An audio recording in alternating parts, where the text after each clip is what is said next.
రామేశ్వరం ఒక మహోత్కృష్టమైన క్షేత్రం. ఇక్కడ మీకు నేను ఒక విషయాన్ని విజ్ఞాపన చెయ్యాలి. కాశీ క్షేత్రానికి నేను వెడతాను అని మీరు సంకల్పం చేసుకుని మీరు కాశీ వెళ్ళలేదనుకోండి, మీకు ఏం పాపం వెయ్యరు ఖాతాలో. కానీ నేను రామేశ్వరం వెళతాను అన్నారనుకోండి మీరు వాచికంగా, అని మీరు రామేశ్వరానికి వెళ్ళలేదనుకోండి మీ ఖాతాలో పాపం వేస్తారు, వీడు రామేశ్వరం వెళ్ళలేదని. అందుకే ఏ క్షేత్రానికైనా నేను వెళతాను అనొచ్చు, తప్పులేదు. రామేశ్వరం వెళతాను అనకూడదు. రామేశ్వరం విషయంలో ఏమనాలంటే ఈశ్వర రామేశ్వరం తీసుకెళ్ళు అనాలి. ఈశ్వరానుగ్రహం ఉండి వేరొక్కసారి రామేశ్వరం దర్శనం ఇప్పిస్తే బాగుండండి అనాలి. అంతే తప్ప రామేశ్వరం ఇంకో మాట వెడతానండి అన్నారనుకోండి, వెళ్ళలేదనుకోండి పాపం పడుతుంది ఖాతాలో. రామేశ్వరం అటువంటి క్షేత్రం. రామేశ్వరం ఒక ద్వీపం యథార్థమునకు. అది భారతదేశానికి 4 చోట్ల ఉన్నటువంటి క్షేత్రములు 4 ఉన్నాయి. ఇందులో తూర్పున జగన్నాథ్, పశ్చిమమున ద్వారక, ఉత్తరమున బదరి, దక్షిణమున రామేశ్వరం. ఈ 4 కూడా సమానమైనటువంటి ప్రతిపత్తి కలిగిన క్షేత్రాలు. ఇందులో రామేశ్వరానికి ఉన్న గొప్పతనం, వాల్మీకి రామాయణం పరమసత్యం. ప్రతి చిన్న విషయం కూడా వాల్మీకి రామాయణంలో సత్యం. కానీ వాల్మీకి రామాయణంలో ఎక్కడ రామేశ్వరంలో శివలింగ ప్రతిష్ఠ రామచంద్ర ప్రభువు చేశారని లేదు. అయితే వాల్మీకి రామాయణంలో ప్రస్తావన చెయ్యనంత మాత్రం చేత కొన్ని విషయాలు అసత్యాలని కూడా మీరు ధృవీకరించలేరు. ఉదాహరణకి భద్రాచలం, వామాంక స్థిత జానకీ పరిల సత్కో దండ దండంకరే అని తెల్లారితే స్తోత్రం చేస్తున్నాం కదా, భద్రాచలం వాల్మీకి రామాయణంలో లేదు కానీ సత్యం. రామ్ఝోళ లక్ష్మణ్ఝోళ వాల్మీకి రామాయణంలో లేదు కానీ సత్యం. అలాగే రామేశ్వరం కూడా సత్యం. దీని గురించి తెలుసుకోవాలంటే మీరు ఇతర పురాణాలని విచారణ చేయాలి. పద్మపురాణం, స్కాందం ఇలాంటివి చూడాలి. ఆయన రావణ బ్రహ్మని సంహరించారు. యుద్ధమునందు సంహరించిన ఒక గొప్ప బ్రాహ్మణుణ్ణి సంహరించారు. చేత అటువంటి బ్రహ్మహత్యాపాతకము నుంచి విముక్తుడు కావడం కోసమని ఏమి చేస్తే ఈ పాపం పోతుంది అంటే శివలింగ ప్రతిష్ఠ చేస్తే పోతుంది. కాబట్టి రామేశ్వరం అంటే ఈ సముద్ర మధ్యలో ఉన్నటువంటి ద్వీపమునందు లింగ ప్రతిష్ఠ చేయడం కోసమని స్వామి సీతమ్మతో హనుమతో కలిసి వెళ్ళారు. వెళ్ళి హనుమని శివలింగం తీసుకురా అని పంపారు. పంపితే ముహూర్త సమయానికి రావడంలో కించిత్ ఆలస్యమైంది. ఇక్కడ మీరు ఒక విషయాన్ని చాలా జాగ్రత్తగా జ్ఞాపకం పెట్టుకోవాలి. స్థల పురాణాన్ని మీరు యథాతథంగా చూశారనుకోండి, హనుమ యొక్క శీలానికే మనం ఒక పొరపాటు మాట చెప్పినట్టు అవుతుంది. హనుమకి మనోజవం మారుతతుల్య వేగం అని పేరు. అటువంటి వాడు రామచంద్రమూర్తి నేను ఇన్ని గంటలకి శివలింగ ప్రతిష్ఠ చెయ్యాలి, నువ్వు ఏదో వారణాసి నుంచో కైలాస పర్వతం నుంచో శివలింగం పట్రా అంటే ఆ ముహూర్తం వేళ దాటిపోయిన తర్వాత శివలింగాన్ని తేగలగడం తప్ప అంతకన్నా ముందు శివలింగాన్ని తేలేనంతటి వేగము లేనివాడు హనుమయ్య కాదు కదా. మరి అటువంటిప్పుడు స్థల పురాణం అలా ఎందుకుంది? మీరు జాగ్రత్తగా విచారణ చేయాలి. రామేశ్వరం మీకు ఒక పెద్ద రహస్యాన్ని చెప్తుంది. హనుమ శివలింగం తేవడం ఆలస్యమైంది. మరి ఎలా చేశారు రామచంద్రమూర్తి శివలింగ ప్రతిష్ఠ అంటే సీతమ్మ తల్లి తన చేత్తో అక్కడ ఉన్నటువంటి పృథివిని అనగా మట్టిని ఇలా లింగము కింద గోడుగా కట్టింది. అదే శివలింగము అని ప్రతిష్ఠ మంత్రం చెప్పేశారు. ఇప్పుడు అది ఏమైంది? అది శివలింగం అయింది. ఇప్పుడు మీరు అలా ఆలోచించండి, మీరు ఈ బ్రహ్మాండం మొత్తం మీద ఎక్కడ ఇసుక తీసి ఇలా అన్నది శివలింగమే. కాబట్టి సర్వ బ్రహ్మాండములు కూడా ఏ రూపమును పొంది ఉన్నవి? లింగ రూపమునే పొంది ఉన్నవి. కాబట్టి శివుడికి స్థాణుహు అని పేరు. స్థాణుహు అంటే చాలా మంది కదలలేనివాడు అనుకుంటారు. కదలడానికి చోటు లేనివాడు, అంతటా నిండిపోయి ఉన్నాడు. కాబట్టి లింగ ప్రతిష్ఠ చేయడానికి లింగం తేవక్కర్లేదు. అక్కడ ఉన్న ఇసుక ఇలా అంటే శివలింగమై కూర్చుంది. సీతమ్మ అలా ఆ ముహూర్తానికి అంది ప్రాణప్రతిష్ఠ మంత్రం చెప్పేశారు, అంతే, అది శివలింగం అయిపోయింది. నీకు ఇక్కడ శుద్ధి ఉండాలి తప్ప నువ్వు ఏ సమయంలోనైనా సరే శివ దర్శనమును చేయగలవు. అందుకే ఒక పెద్ద రహస్యం ఉంది తెలుసా అండి, నేను మీకు ఇవాళ చెప్పేస్తున్నాను. ప్రాణోత్క్రమణం అయిపోతున్నప్పుడు మారేడు దళాలతో కూడినటువంటి నీరు ఆయన నోటిలో పొయ్యాలి ఎలా అని అనుమానం వచ్చింది అనుకోండి. అనుమానం వస్తే ఏమీ ఇంట్లో లేకపోతే ఇంత మట్టి తీసి మారేడు దళాన్ని మనస్సులో స్మరించి పరమేశ్వరుడు యొక్క పాదముల మించి తీసినట్టుగా భావన చేసి నోట్లో వేసుకుంటే ఈశ్వరుడు యొక్క పాదముల మించి తీసినటువంటి మారేడు దళాన్ని నోట్లో వేసుకున్నవాడు ఏ కైలాసాన్ని పొందుతాడో అది పొందేస్తాడు. సీతమ్మ తల్లి శివలింగాన్ని ప్రతిష్ఠించడం మనందరికీ ఒక పాఠాన్ని నేర్పడం. ఆ తరువాత హనుమ శివలింగాన్ని తీసుకొచ్చారు, దాన్ని కూడా ప్రతిష్ఠ చేశారు. 2 శివలింగములు ఉంటాయి రామేశ్వరంలో. రామేశ్వరానికి ఉన్న గొప్పతనం ఏమిటో తెలుసండి? ఈశ్వరుడు యొక్క శాసనాన్ని మీకు చెప్తుంది. పిల్లలు సముద్రంలో పడి కొట్టుకుని ఆడుకుంటూ ఉంటారండి రామేశ్వరంలో. ఎంత దూరం వెళ్ళండి ఆ కెరటం కాళ్ళు తడుపుతుంది తప్ప రామేశ్వరంలో కొట్టుకుపోయాడు అన్నవాడు మీకు ఎవరు కనపడ్డారు?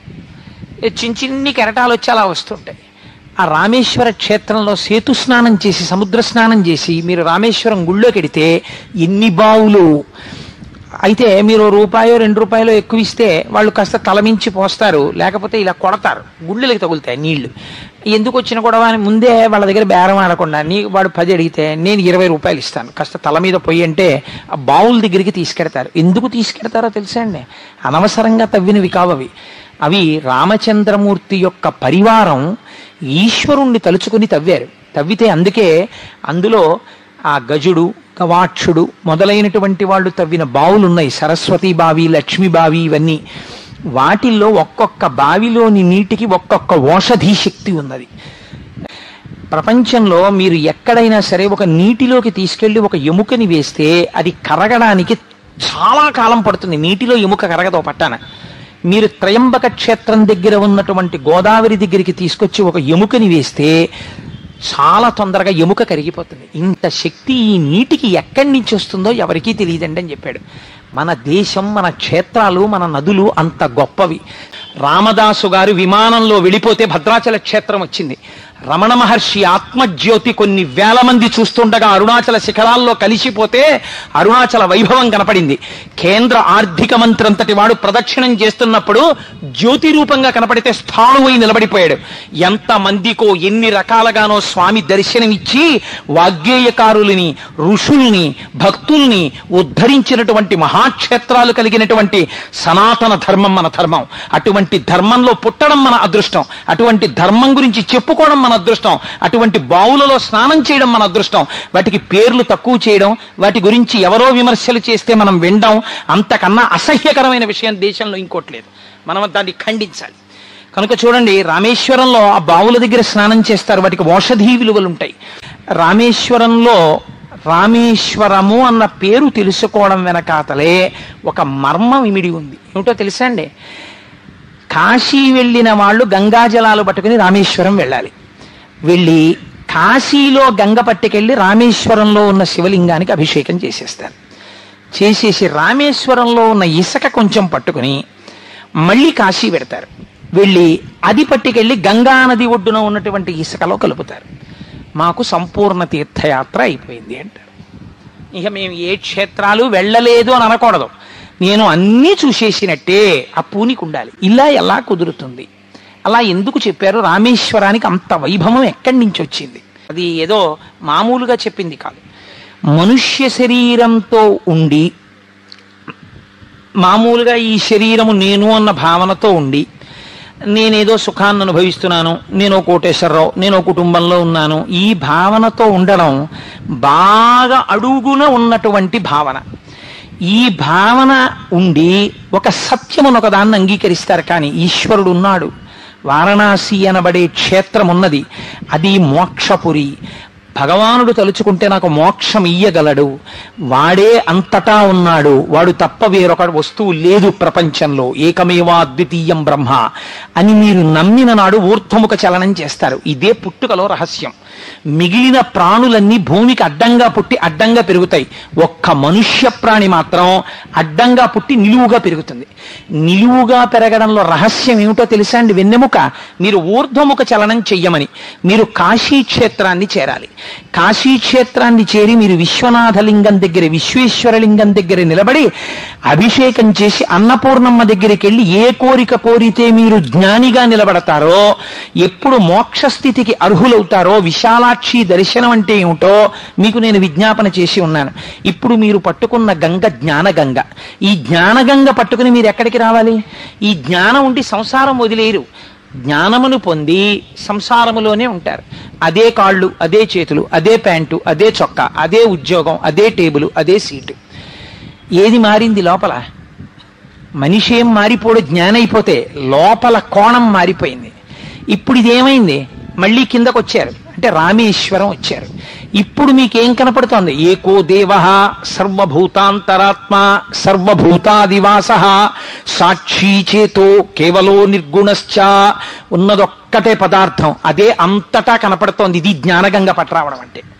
పట్టుకొచ్చి ఎక్కడికి వచ్చారు? రామేశ్వరం వచ్చారు. రామేశ్వరంలో ఏముంది? శివలింగాన్ని ప్రతిష్ఠ చేశారు. ఎవరు చేశారు? రాముడు చేశాడు.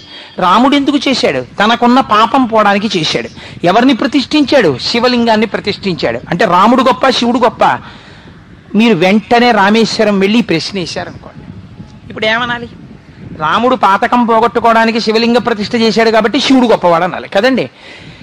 కొంచెం జాగ్రత్తగా వినండి, తొందరపడి తీర్పు చెప్పకండి. ఈ ప్రశ్నే దేవతలందరూ రామేశ్వరం వచ్చి వేశారు.